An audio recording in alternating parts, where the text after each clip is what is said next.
안녕하세요. 정 원장입니다. 잘 지내시죠? 참 오랜만에 또 인사를 드립니다.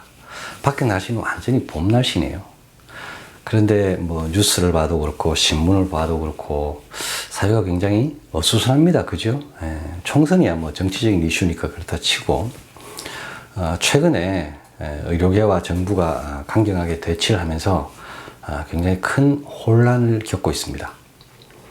물론 뭐 뉴스를 봐도 그렇고 환자분들과 대화를 해보면 대부분이 이 의사들을 비판하면서 이해할 수 없다고 그렇게 말씀하시는 분들이 굉장히 많죠. 물론 의사가 환자를 두고 그 자리를 떠나는 것은 뭐 어떤 이유에도 그렇게 좋게 보일 수는 없고 비판을 받을 수도 있지만 사실 이번 사태는 그렇게만은 볼 수 없는 굉장히 심각한 문제점이 있습니다. 저도 그 당사자는 아니지만 의료계에 있어 온 지가 꽤 됐죠. 그렇기 때문에 이 정책의 심각한 문제점을 조금은 더 잘 알고 있겠죠. 그래서 제가 오늘은 과연 이 문제를 우리가 어떻게 바라봐야 하는지, 그리고 우리가 의사 혹은 전공의들을 막연히 비판할 수만은 없는 그 이유가 뭔지, 이런 점에 대해서 조금 알아볼까 합니다. 자, 그럼 시작할까요? 자, 오늘 주제는 의대 2,000명 증원에 대한 문제점입니다. 이 5년에 걸쳐서 총 10,000명을 증원하겠다고 정부가 정책을 발표했고, 그리고 뭐 여러 현상들에 대해서 조금 정말 어설퍼 보이는, 조금이 아니라 많이 어설퍼 보이는 그런 패키지라면서 제시를 했죠. 그로 인해서 전공의들이 자기들이 근무하던 병원이나 대학병원들, 대형병원들을 이탈하고 사직서를 내므로써 지금 이 사태가 초래됐는데요. 자, 그럼 우리가 전공이 사실 가장 많은 지금 비판을 받고 있고 공공의 적이 되어버린 이 전공의들을 조금 알아볼 필요가 있습니다. 그래서 먼저 대한민국에서 의사가 되는 과정에 대해서 조금 이해를 하고 넘어가도록 하죠. 수능을 합격해서 의대에 입학하게 되면 예과 2년, 분과 4년, 총 6년의 의대 과정을 거치게 됩니다. 그리고 여기서 국가고시를 쳐서 의사 면허를 받게 되고요. 그리고 자기가 원하는 병원 원에도 합격해야 됩니다. 그래서 거기서 보통 1년, 4년, 약 5년의 수련의 과정을 거치게 됩니다. 수련. 이 인력들이 바로 전공입니다. 지금 병원에 사직서를 내거나 하는 그 전공의들이죠. 그래서 이 과정을 거치고 끝나면 전문의 시험을 쳐서 전문의가 됩니다. 그리고 공부가 더 필요하고 실습이 더 필요하신 분들은 추가적으로 2에서 3년의 전임의 과정을 거쳐서 차후 진로를 택하게 됩니다. 그러면 여기서 11년 동안의 공부를 해야 되고요. 그리고 군대까지 포함하면 남자들은 3년, 이거 14년이죠. 그리고 여기다 2, 3년 보태면 뭐 거의 뭐 16년, 남자들 같은 경우에는, 여자분들 같은 경우에는 13, 4년 이렇게 힘든 과정을 거치게 되죠. 물론 이 본과 생활도 굉장히 힘들지만 이 전공의 시절 수련의 과정이 정말 힘들다고 혹시 들어보셨나요? 들어보신 분도 있으시겠지만 사실은 이 전공의들 정말 최악의 극한적인 그런 노동 여건에 있습니다. 주에 80에서 100시간까지 근무를 하죠. 거의 퇴근도 못 한다는 얘기죠. 그리고 공부도 해야 되고 환자들도 돌봐야 되고 병원에 잡무도 해야 되고 그런 정말 극한적인 그런 노동 여건이 있는데요. 그리고 봉급은 보통 350에서 400선입니다. 병원마다. 조금 인기 있는 병원은 조금 적게 주고 조금 그렇지 않은 병원은 좀 더 주고 그렇죠. 이렇게 극한적인 상황에서 근무하는 사람들이 바로 전공의들입니다. 단지 전문의가 되기 위해서 이런 과정을 참고 견디면서 배우고 있는 거죠. 그런데 이 전공의들이 병원을 이탈했다고 해서 온 나라의 의료 시스템이 거의 마비가 될 지경이 됐고요. 대형 병원들이나 대학병원들은 지금 뭐 제대로 기능을 못 하게 됩니다. 그것도 좀 의아하죠. 분명히 수련입니다. 수련이. 말하자면 정규 직원 의사라기보다는 약간은 수련하고 있는 그런 견습 의사라고 보면 되는데, 이 전공의들이 없다고 병원이 안 돌아가는 이 상황, 이것도 참 한국의 기형적인 실태입니다. 서울대 병원이라고 생각해 보면 일본에도 그 대등한 그런 병원이 있을 거고, 그리고 미국에도 그런 대학병원이 있겠죠. 그 병원들과 비교해 보면 미국과 일본의 대학병원들 그리고 대형병원들은 전공의 비율이 10% 정도 됩니다. 그죠? 나머지 90%는 전문 이상의 의사들이라는 뜻이죠. 근데 우리나라는 40에서 50% 정도가 이 전문입니다. 전공입니다. 그죠? 훨씬 많은 전공의들이 병원에 있죠. 그러니까 병원에서 굉장히 많은 업무, 이 전문의들이나 교수들이 해야 될 많은 업무, 진료부터 해서 많은 여러 잡무들을 이 전공의들의 피땀으로 메우고 있다는 거죠. 어떻게 보면 사실 노동력을 이 전문의 자격을 핑계로 착취하고 있는 면이 있습니다. 물론 대학병원들도 대형병원들도 할 말이 있을 거예요. 수가가 너무 낮기 때문에 병원 경영이 안 된다. 그래서 전공의를 이렇게 쓸 수밖에 없다. 왜냐하면 400도 채 안 된다고 했잖아요.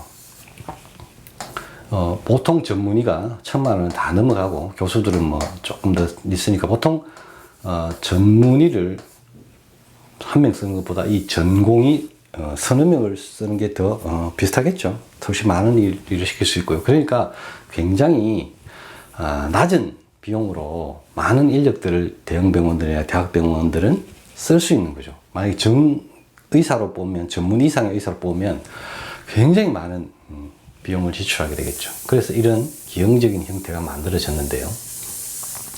그래서 우리나라의 대형병원들, 대학병원들은 이 전공의의 피와 땀으로 유지가 되고 있다. 그래서 40, 50%를 전공의들에 의지하고 있다 보니까 이 전공의들이 사직을 내고 나가면서 이 대형병원들이 흔들리고 있는 거죠. 지금 현실이 그 상황입니다. 이해가 되시죠?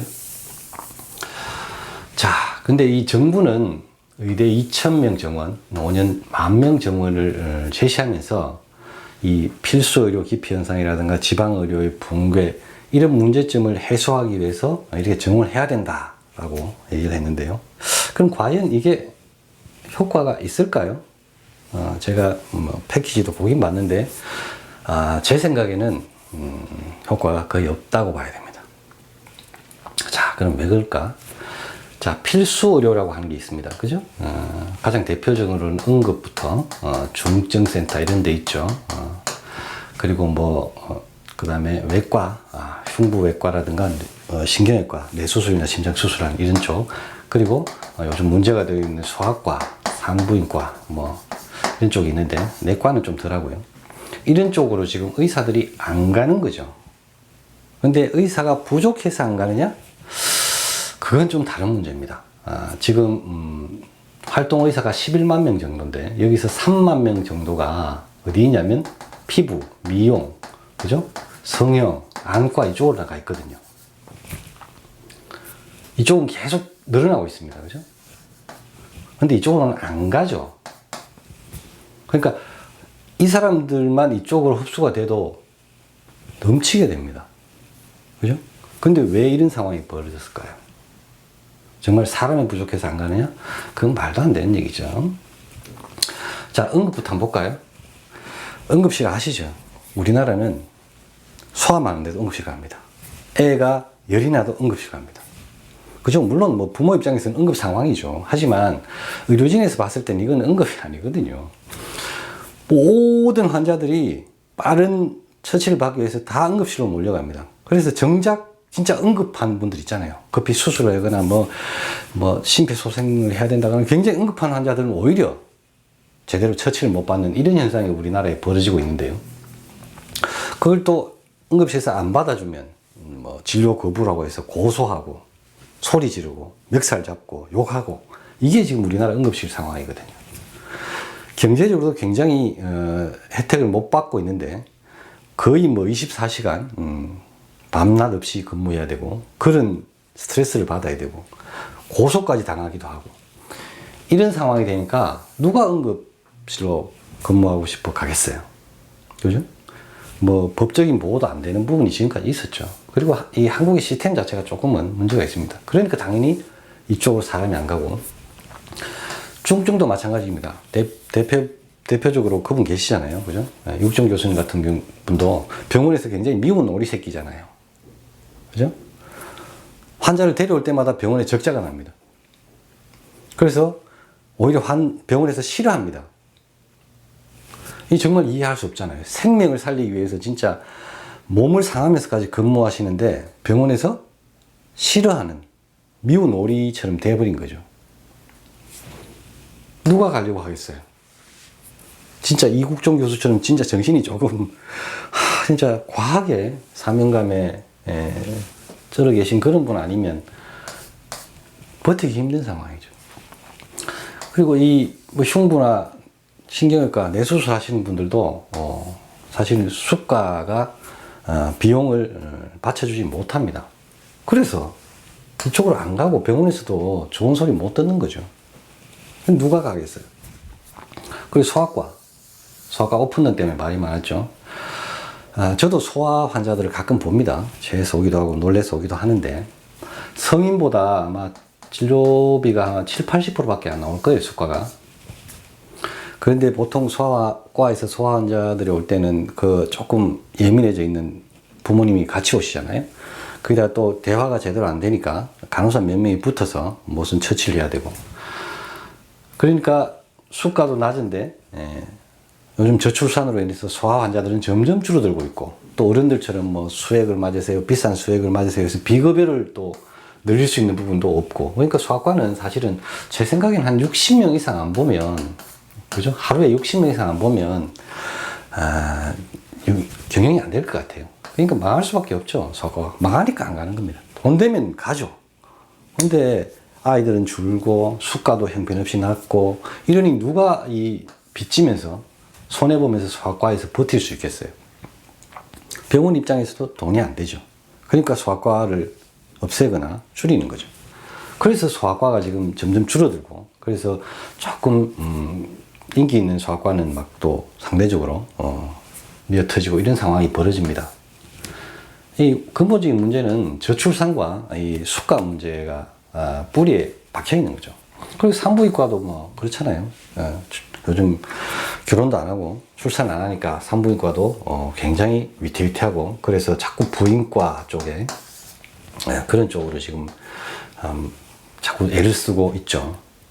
그래서 출산 쪽은 굉장히 약해지고 있고요. 이런 상황입니다. 그래서 이런 문제 때문에 필수 의료가 의사들로부터, 젊은 의사들로부터 선택을 못 받고 있는 거죠. 이걸 단순하게 이 10,000명 뽑으면 이 중에 낙수 효과로 남는 사람들이 어쩔 수 없이 갈 데가 없으니까 일로 가겠지. 야, 정말 초등학생도 안 할 그런 아주 유치하기 짝이 없는 그런 정책을 내놨던데요. 기가 찹니다. 자, 이런 문제 때문에 필수 의료가 기피되고 있습니다. 여기서 제가 수가 얘기를 한번 해볼 건데요. 수가가 문제라고 말씀드렸잖아요. 그래서 뇌수술, 뇌에 만약에 중풍 같은 그런 증상이 왔을 때 급하게 뇌수술을 해야 될 때가 있잖아요. 그죠? 그때 이 수술 행위를 했을 때 병원이나 그 의원에서 받게 되는 수가를 한번 보죠. 한국은 290만 원 받습니다. 일본은 1,200만 원 받습니다. 미국은 6천만 원 받습니다. 미국이야 의료 민영화된 나라니까 빼고 이거는, 그죠? 일본하고 우리나라는 굉장히 비슷한 면이 많죠. 교육 제도도 그렇고 의료 시스템도 유사한 면이 많습니다. 근데 일본의 4분의 1 수준입니다. 이 돈으로는 이 수술실 운영하고 그 스태프들 유지가 안 된다는 거죠. 이 수가를 주고 너희들 환자 왔을 때 뇌수술 열심히 해. 적자 보면서 이렇게 유지를 할 수는 없잖아요. 그죠? 이 정도로 수가가 엉터리입니다. 그죠? 그래서 이 필수 의료 기피 현상, 굉장히 복잡하고 깊이 있는 문제들이 많이 깔려 있습니다. 그래서 의대 정원한다고 해결될 수도 없지만 오히려 더 심각한 상황을 초래할 수도 있습니다. 자, 그리고 지방의료의 붕괴. 시골에 가면 당연히 병원이 없어지고, 제가 있는 곳이 대구입니다. 대구 요 바로 근처에 칠곡 경북대 병원이 있는데요. 꽤 큰 병원이죠. 국립병원이고, 규모도 굉장한데, 여기도 지금 뭐, 아직 여기는 큰 문제가 없어 보이긴 합니다만, 이보다 좀 더 중소도시로 가면, 이 병원들이 경영이 악화되면서 문을 닫고, 뭐, 여러 가지 문제들이 생기고 있죠. 제 친구 중에도, 지금 서울 삼성병원에서 치료를 받고 있는데, 그 친구 같은 경우에는 돈이 많습니다. 그러니까 바로 서울로 가더라고요.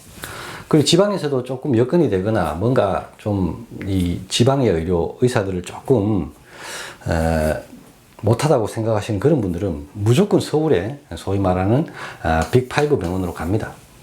그래서 거기서 진료를 받죠. 그래서 지방 의료가 점점 약해지고 있고, 그리고 그 시골로 가면 당연히 의원들이 개원을 못하죠. 뭐 심지어는 주유소도 없어져, 마트도 없어져, 국가에서 운영하는 우체국까지도 지금 철수하고 있는 상황인데, 그런 데 가서 과연 자비로 개원을 해서 병원을 운영할 수 있는 의사가 얼마나 되겠습니까? 그래서 이 지방의료가 붕괴되는 것은 지역의 어떤 인구 감소, 그리고 여러 가지 문제가 복합되어 있고요. 그리고 이 의료 시스템상 바로 대형병원으로 갈 수 있는 이 제도적인 문제도 있습니다. 그래서 정부에서 지방에서 많이 뽑으면 지역이 많이 남겠지, 이런 아주 참 이해가 안 되는 그런 정책을 해놨던데, 제가 한의대 다닐 때 제 학번이 120명이었습니다. 서울에서 내려온 학생들이 굉장히 많았거든요. 한 절반 정도를 넘었던 것 같아요. 수도권에서 내려온 학생이. 그리고 이제 지역 다양한 뭐 강원도부터 해서 뭐 여러 학생들이 왔었는데, 이 중에 지금 대구에 남아있는 사람이 10명도 안 됩니다. 되었으면 되나? 나머지는 다 수도권으로 갔어요. 심지어는 대구 출신, 그죠? 이 경상도 쪽, 부산 출신까지도 다 수도권으로 갔습니다.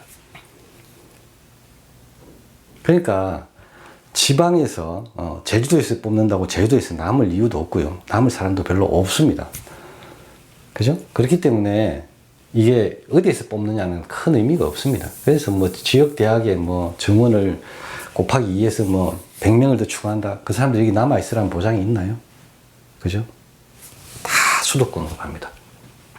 그렇기 때문에 이 현상은 그렇게 접근하면 안 됩니다. 참 안타까운 그런 상황이죠. 자, 다음은 의사는 지나친 고소득자인가, 이 부분을 한번 알아볼까 하는데요. 그 김윤 교수인가, 그죠?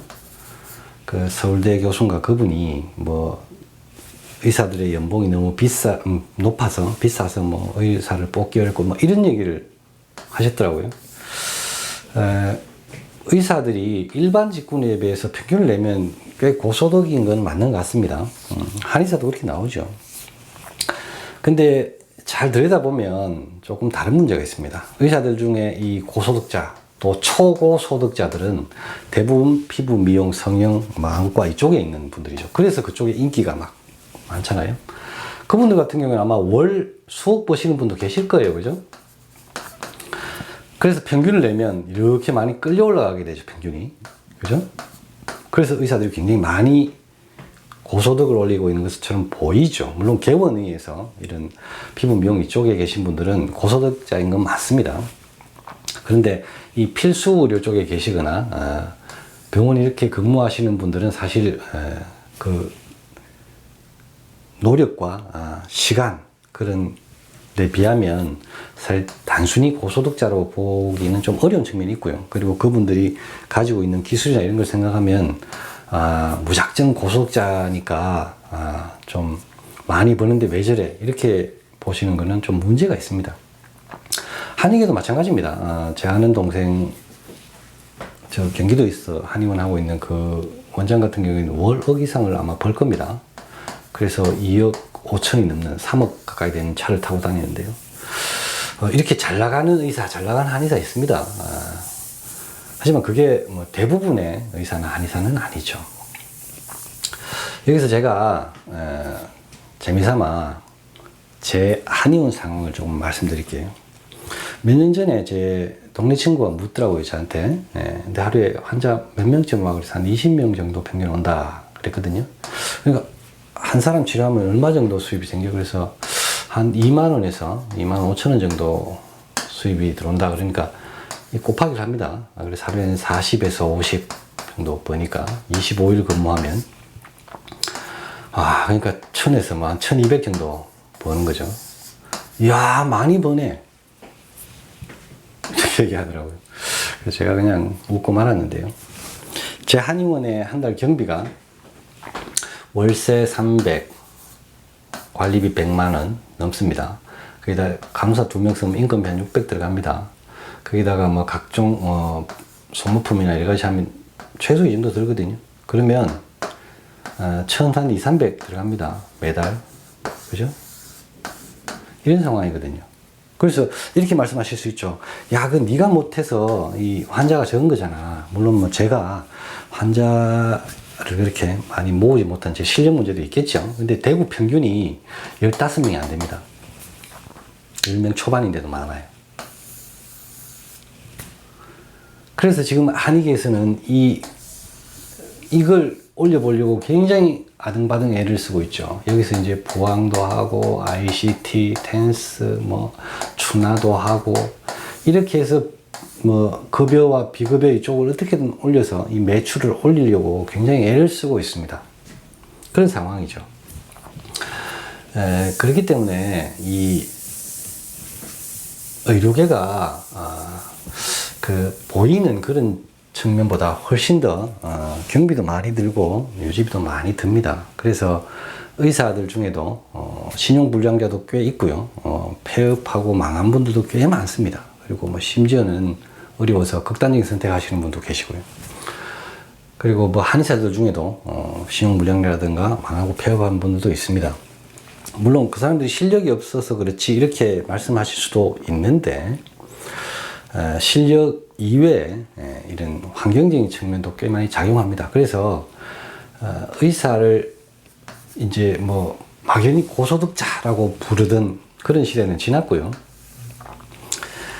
저 같은 경우에도 만약에 생활비, 가정을 꾸릴 수 있는 그런 비용이 나오는 다른 일이 있으면 이 한의원을 좀 쉬고 싶거든요.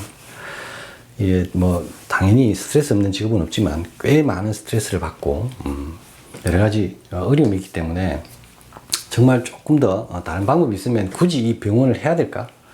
이 한의원을 해야 될까? 이런 생각이 듭니다. 그렇다고 제가 뭐 스타일을 바꿔서 막 매출을 올리기 위해서 이렇게까지 하고 싶지 않으니까 그런 거겠죠.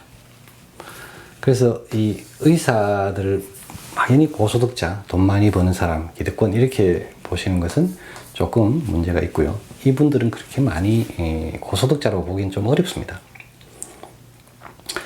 자, 그리고 이제 다음으로 제가 말씀드리고 싶은 게 어떤 의사에게 치료받고 싶은가요? 라는 내용입니다.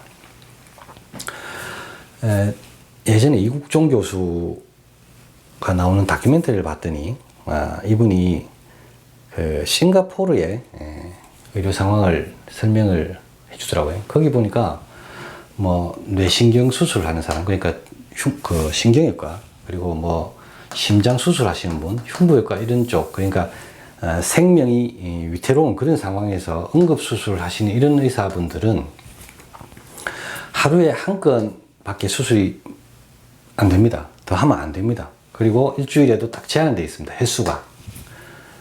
이거 국가에서 강제를 합니다. 그리고 그분들이 꽤 괜찮은 생활을 누릴 수 있도록 그만한 경제적인 예우를 하고 그리고 제한을 하는 거죠.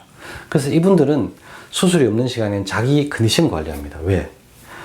최상의 컨디션에서 수술을 해서 어떻게든 이 성공률을 높여보겠다는 거죠. 생명을 살려보겠다는 거죠.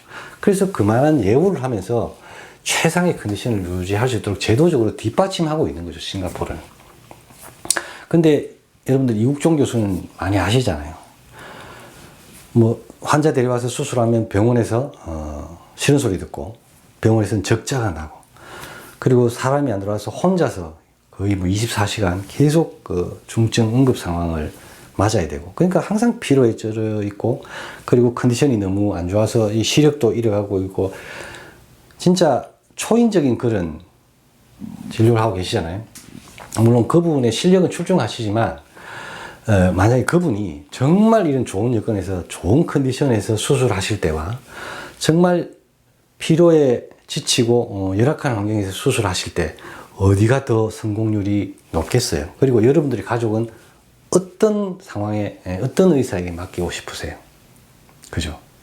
그래서 이 정말 필수 의료 쪽에서도 그 응급을 요하는 이런 쪽에 계신 분들은 제도적으로 굉장히 예우를 하고 그분들이 최상의 컨디션을 유지할 수 있도록 잘 그렇게 관리를 해야 그게 선진국입니다.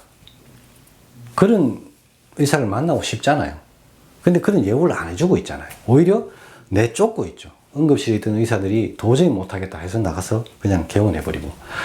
사실 붙어있는 이국종 교수님이 정말 보통 분이 아니신 거죠. 누가 저런 걸 원하겠어요. 그죠? 보통 사람 저렇게 할 수도 없습니다. 그런 개인적인 희생의 의지에서 이런 시스템이 돌아가는 건 정말 가슴 아픈 일이죠. 그래서 여러분들이 좋은 의료 서비스에서 좋은 그런 진료를 받고 싶으시면 이 국가가 이런 분들을 예우하고 잘 관리할 수 있도록 그렇게 여러분들이 요구를 하셔야 됩니다. 그게 참 안타까운 부분이에요. 개인적으로 볼 때. 저는 뭐 응급도 없고 가끔 심하게 배 아파서 오신 분이나 뭐 심하게 두통한다 이런 정도의 거기 때문에 사실은 뭐 스트레스가 이분들에 비할 바가 아니죠. 그렇게 확 응급을 요하거나 중요한 것도 아니고요. 개인적으로는 이런 분들의 굉장한 존경심을 가지고 있습니다. 저도. 그래서 이런 부분은 반드시 국가가 좀 제대로 지원을 해야 된다 이렇게 생각하고요. 다음은 미국, 영국, 한국의 의료를 비교해 볼 건데요. 만약에 이걸 좀 보시면 여러분들이 우리나라 국민들이 전 세계에서 이렇게 저렴한 비용으로 이렇게 양질의 서비스를 받는 나라가 없다라는 걸 실감하시게 될 거예요. 그죠? 자, 먼저 미국 먼저 볼까요? 미국 뭐 대표적인 전 세계 최강의 자본주의 국가죠. 그래서 의료가 완전히 민영화되어 있습니다. 그죠? 그래서 모든 것을 대부분을 보험회사에서 관리합니다. 그리고 이 보험회사들이 병원과 계약을 맺게 되죠. 그래서 이 개인이나 회사들은 이 보험회사에 가입합니다. 말하자면 삼성생명, 뭐 현대생명, 뭐 이런데 가입을 하는 거죠. 그래서 이 가입을 했을 경우에 이 보험회사가 지정하고 있는 계약 관계에 있는 병원에 가서 진료를 받아야 됩니다. 아무 병원 갈 수 없습니다. 그죠? 이 보험회사와 계약이 된 병원에만 갈 수 있죠. 지정 병원에. 그런데 이 미국에서 개인들이 보통 보험을 들려면 3인 가족이 한 120만 원 정도가 보통이라 하더라고요. 120만 원. 근데 여기서도 또 옵션들이 많겠죠. 우리 보험들 보면 알잖아요. 보장받는 거, 혜택 받는 게 특약 이런 게 많아지면 보험료가 막 올라가죠. 마찬가지입니다. 비싼 보험 뭐 몇백만짜리 들면 좀 더 나은 혜택을 받을 수 있겠죠.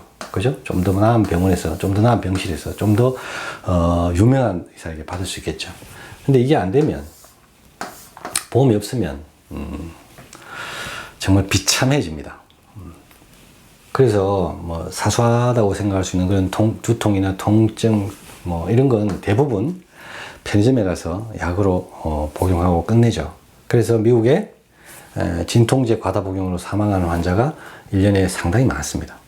그리고 만약에 뭐 자동차 사고가 났다거나 뭐 그 이후에 뭐 다쳤거나 그러면 병원에 갈 수밖에 없잖아요. 그러면 뭐 파산에 이르는 수도 생기죠.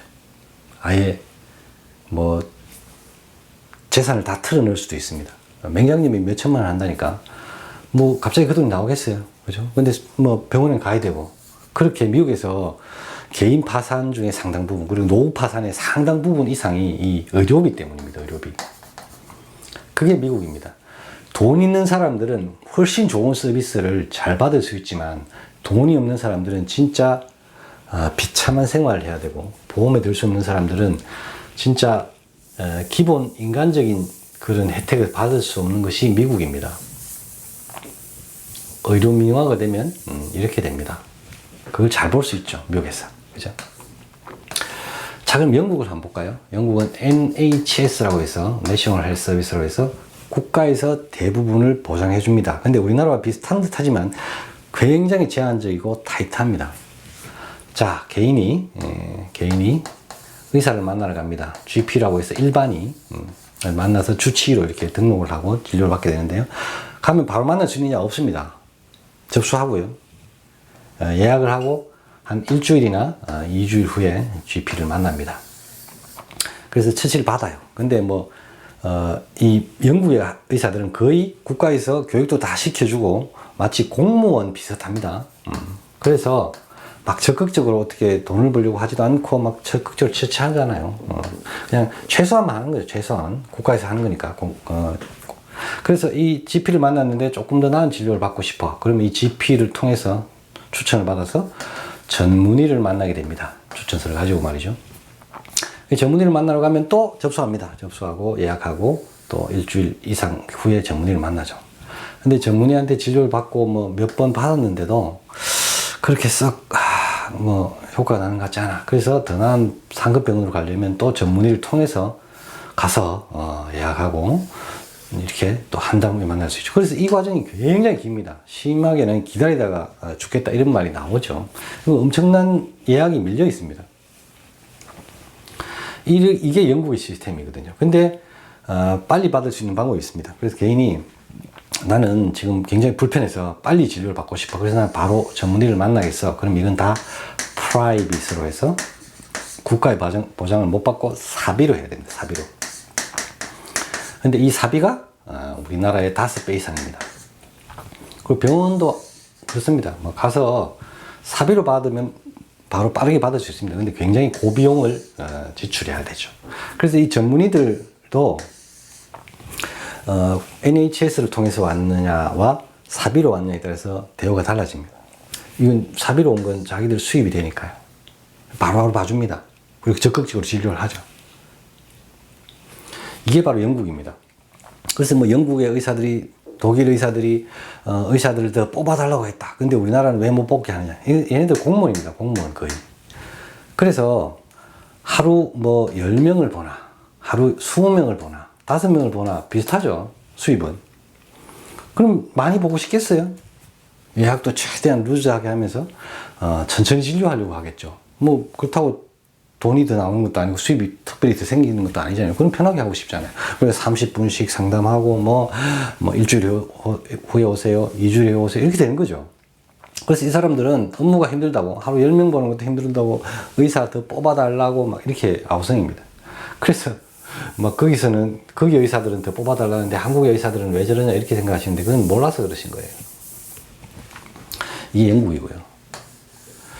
이렇게 생각해 보시면 이 한국에서는 솔직히 말해서 한 100m 가도 전문의 만날 수 있잖아요. 그죠? 그리고 정말 저렴한 비용으로 치료를 받을 수 있잖아요. 그죠?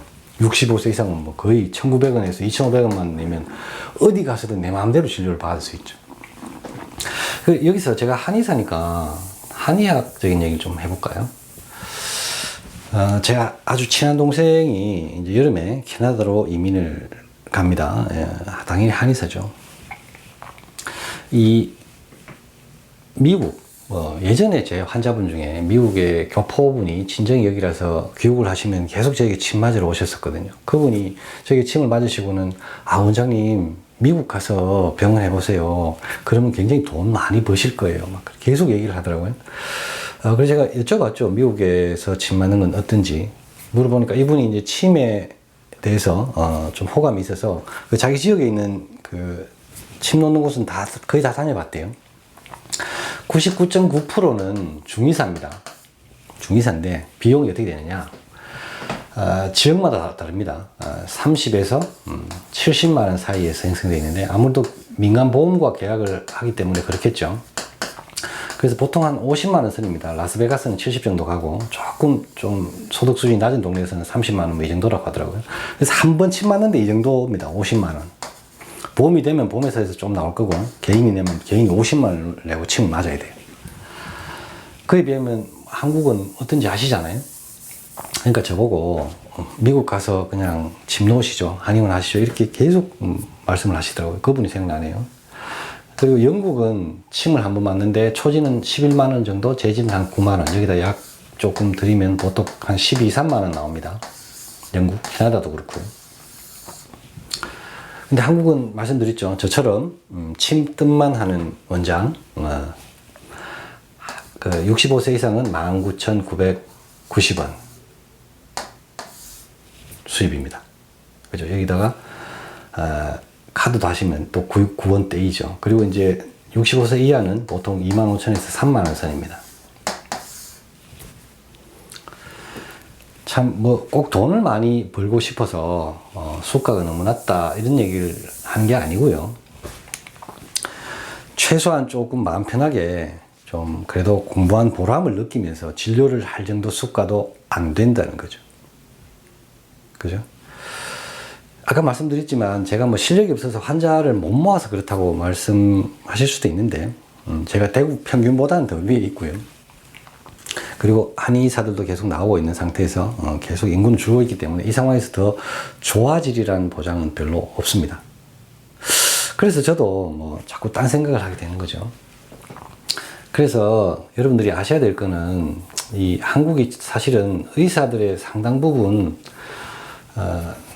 희생과 그런 점을 토대로 사실 여러분들이 꽤 양질의 아주 낮은 비용으로 그런 혜택을 의료 서비스를 받고 있다는 걸 아셔야 됩니다. 뭐 감사까지는 바라지 않지만 그걸 알고는 계셔야죠. 그죠? 이 내용을 여러분들이 조금 아셨으면 좋겠고, 그리고 한 가지 더 말씀드리고 싶은 게 이겁니다. 지금 수도권에 6,600병상이 더 허가가 나 있거든요. 그죠? 그게 어느 정도냐? 서울 삼성병원, 서울 삼성병원이 한 2,000명 정도 됩니다. 병상이 2,000개. 근데 여기에 공보의 숫자가 공보이란다. 전공의 숫자가 한 500명 정도 선인 것 같아요.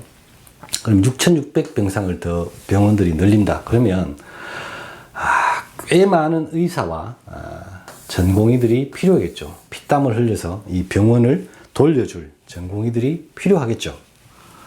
그리고 이 의사 수가 늘어나면 병원들은 좀 더 낮은 비용으로 이 의사와 전공의들을 쓸 수 있습니다. 고용할 수 있죠. 저는 5년 10,000명의 이게 이 부분하고 전혀 무관하다고 생각하지 않습니다. 지금 우리들이 아는 빅5 병원 상당수가 사실은 기업이 소유하고 있죠. 마산병원은 뭐 현대겠고 삼성병원은 삼성이겠죠. 그래서 그쪽에 어떤 대형 병원들이나 기독권청은 계속 의료 민영화로 가려고 굉장히 애를 쓰고 있습니다. 이명박 정부 때 노골적으로 그렇게 시도를 했었죠.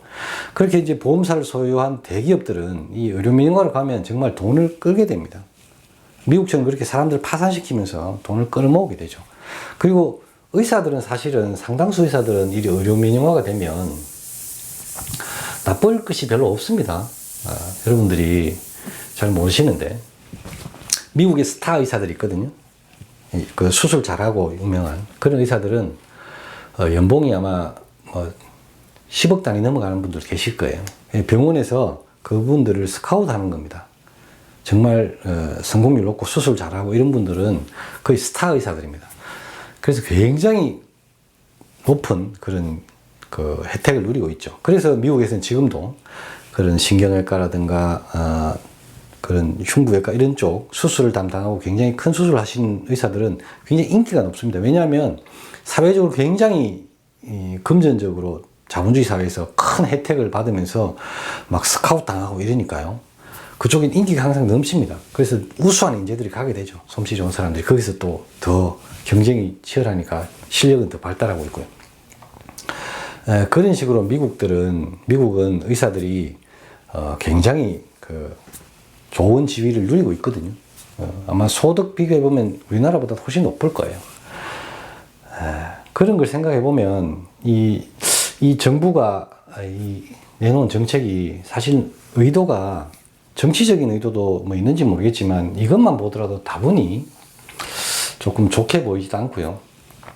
지금 3,058명인 정원을 갑자기 2,000을 플러스하면 공간도 실습 여건도 교수도 턱없이 부족합니다. 이게 단기간에 될 수 있는 게 아니에요.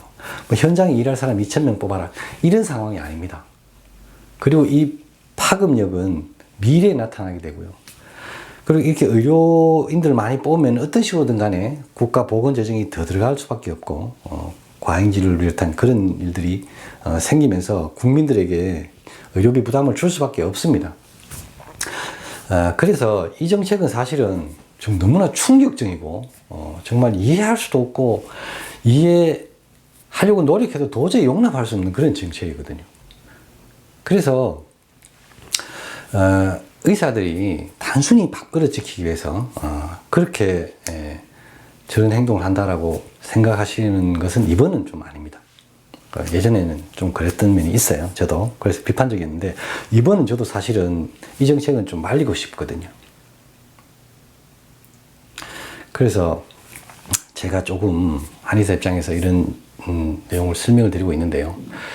전공의들 입장에서는 그래도 공부를 열심히 해서 어려운 의대 과정을 마치고 지금 병원에 왔는데 자신들의 미래가 보이지 않잖아요. 그리고 엄청난 자존심의 상처를 받았죠. 낙수 효과라든가 뭐 기득권이다, 뭐 돈벌레다, 뭐 밥그릇 싸움한다, 많은 상처를 받았잖아요. 만약에 의대 저학년 같으면 아마 그만두고 싶은 사람도 많을 거예요. 이미 투자한 시간이 아까워서 쉽게 그러지 못하지만 아마 의대 저학년 같은 경우에는 진로를 바꾸는 사람도 나올 것 같아요. 이제 더 이상 한국에서 의사는 굉장히 영업적으로 잘하는 그런 의사 이외에는 그렇게 좋은 직업은 아닌 것 같아요. 한의사도 마찬가지고요. 자존심을 세워주고 자부심을 느끼게 하는 환경도 아니고 경제적으로도 먹고 살기 힘들어지는 게 점점 심해지고 이렇게 되면 이 의료계는 사실은 좋은 인재들이 모이지 않습니다. 물론 뭐 머리로 진료를 하는 건 아니라고 말씀하실 수도 있는데 공부할 양이나 이런 게 굉장히 많고 더군다나 건강이나 생명과 직결된 일을 하는 것이기 때문에 그래서 조금은 더 우수한 인재가 오는 게 맞겠죠. 그래서 저는 이 사태를 굉장히 심각하게 생각하고 있는데요. 제가 의료계 중에서 양방 쪽에 공부를 한 사람은 아니지만 제가 볼 때는 굉장히 심각한 사태입니다. 그래서 이런 영상을 찍게 됐는데요. 여러분들도 단순히 의료계 혹은 전공의를 욕하는 단계에서 머물지 마시고 그 비판 너머에 어떤 문제 때문에 이런 사태까지 오게 됐는가 이 점에 대해서 조금 더 생각해 보셔야 됩니다. 제 개인적으로는 지금 사태의 책임은 대부분이 정부에 있습니다. 오늘 기사 보니까 또 지방에 있는 공중보건이나 군의관들을 빼서 또 수도권으로 그렇게 차출을 하고 있더라고요. 지방 의료는 어떻게 해요? 그 노인분들은 어떻게 합니까? 정말 답답한 상황입니다. 안타까운 상황인데요. 아무쪼록 국민 여러분들이 이런 불편함을 겪지 않고 빨리 안정을 되찾을 수 있도록 이 사태가 빨리 해결됐으면 좋겠습니다. 그래서 진짜 정부 관계자분들이 좀 더 신중하게 이 문제를 해결했으면 좋겠습니다. 자, 오늘 내용은 여기까지고요. 아무쪼록 여러분들이 이 사태를 이해하는데 조금이라도 도움이 됐으면 좋겠습니다. 결국은 이 나라는 여러분들이 계속 살아가야 할 나라고요. 이 의료계의 어떤 시스템이 잘 정비가 돼야 여러분들이 건강을 지키고 여러분들 가족들의 건강을 지키는데 도움을 받을 수 있습니다. 그 점을 잘 이해하시고 이 영상을 이해해 주셨으면 좋겠습니다. 자, 오늘도 제 영상을 시청해 주셔서 대단히 감사합니다. 여기까지 하겠습니다.